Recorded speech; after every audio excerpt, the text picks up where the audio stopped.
Good afternoon, and thank you to the Lord Mayor for organising this event. We last shared a platform at the Guildhall in February for the launch of the COP26 Private Finance Agenda. And it was during the first 2 weeks in my role as Business Secretary and COP26 President Designate.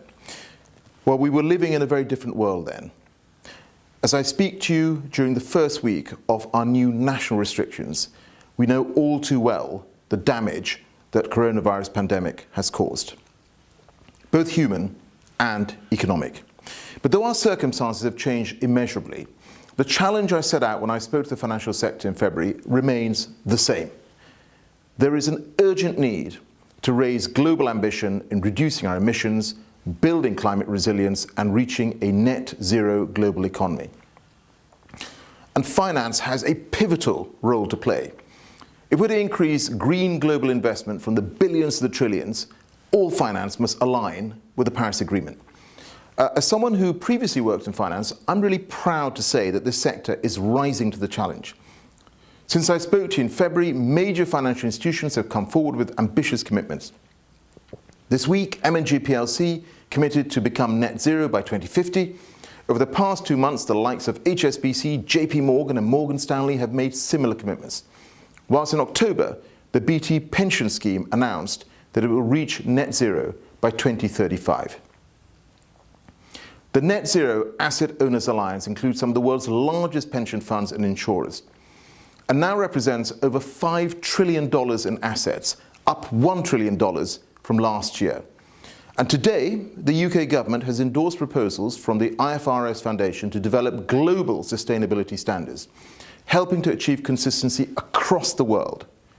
We've come a long way, particularly in the past year, but we know there is more to do. The next decade is absolutely critical. Avoiding the worst effects of climate change means rapid decarbonisation and increased resilience. To remain in line with the Paris Agreement, we must reduce our emissions up to 5 times quicker over the next 10 years than we have over the past 20. We must finance the transition to net zero before it is too late. That is why we're making international finance a central theme of our COP presidency. Last year, the Prime Minister announced that the UK would double its international climate finance commitment to £11.6 billion between 2021 and 2025.